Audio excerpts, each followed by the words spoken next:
Почитуван подпредседателе, почитуван министер, почитувани колеги пратеници, почитувана македонска јавност, зборував вчера на комисија, меѓутоа денес повторно зедов збор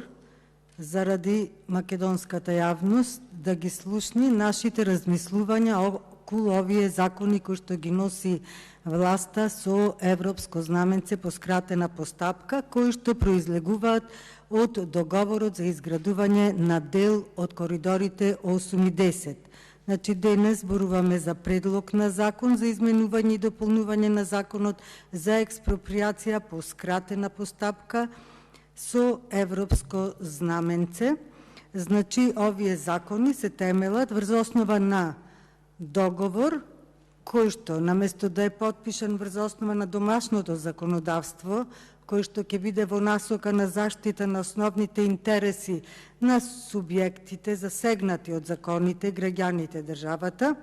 процесот оди во обратна насока, односно, прво се склучува договор, кој никој не го видел и очигледно не е во кореспонденција со националното законодавство, туку последица и произлегува други законски решенија кои што важат за други држави, а државата ќе ја чинат многу повеќе од оваа енормна сума која ќе ја плаќаат граѓаните, односно се со цел да се наполнат нечии џепови. Ова носење на овие закони зборува за тоа, вчера кажав и пак ќе кажам, дека ние станавме држава во која што владата потпишува договори, презема обврски дејствија кои не се во нејзина надлежност, а со тоа настанува деградација на собранието на Република Македонија, односно наликуваме на Северна Кореја или некои држави од Јужна Африка. Носите закони со европско знаменце, а секоја држава во Европа има свој закон за експроприација и повторно ќе го прочитам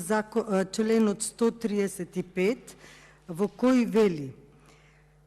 преглед на регулативиот правни системи и усогласеност на предлог на закон со правото на Европска Унија, преглед на законите што треба да се изменат со донесување на законот и прописите што треба да се донесат за спроведување на законот, други последици што ќе произлезат од предложените решенија и така натака. Значи, тука нема усогласување со европското законодавство и Европската Унија ви укажа дека и во сите претходни извештаи ви укажува дека го злоупотребувате европското знаменце и за овие закони ви укажа дека го злоупотребувате европското знаменце. И затоа ќе ви кажам, вие сте оние кои што сте против Република Македонија да влезе во Европска Унија точно заради ваквиот начин на работење. Вам не ви одговара Република Македонија да влези во Европска Унија, затоа што е во Европската Унија, односно во државите, владее законот, се почитува уставот, се почитуваат законите, а вам ви одговара ваква анархија, беззаконие, да не го почитувате уставот и да не ги почитувате законите. Ова ќе се надополнам и со одлуката на Уставен суд, која што е донесена на 26. мај 2010 година, каде што во член 50 став 2 од Уставот се гарантира судска заштита на законитоста на поединечните акти на државната управа и на другите институции што вршат јавни одвластувања, односно додека не се донесе правосилна одлука, не може да се врши експроприација на некој имот или на некој имот на некого, меѓутоа вие ова го толкувате како вам ви одговара. Од друга страна, Државната комисија за спречување на корупција исто така ви укажа дека треба да се внимава со овие законски решенија, ви укажува дека е потребна поширока јавна расправа со цел да се намалат ризиците од можни злоупотреби, ризици од корупција, како и ризици од законски решенија, чија имплементација ќе создаде дополнителни проблеми но пак ќе кажам, вие си правите политички манипулации, онакви какви вас ви одговараат, за да ги истерате овие закони и овој проект кој што ќе однесе Република Македонија во должничко робство. Исто така,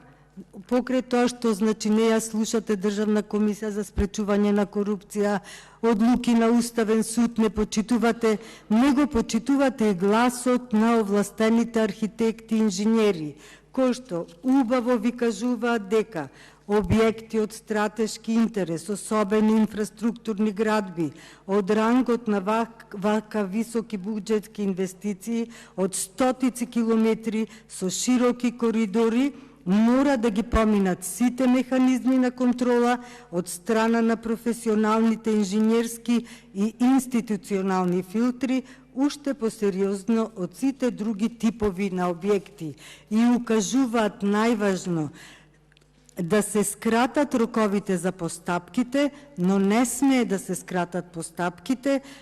Со тоа се заштитува јавниот интерес, се минимизираат штетите и се превенираат несогледливите последици од можен атак врз јавното добро. Почитуваниот министер кажа дека јавниот интерес бил поважен од индивидуалниот, меѓутоа јас ќе кажам дека ако нема индивидуален интерес, тогаш ќе нема и јавен интерес, почитуван министер.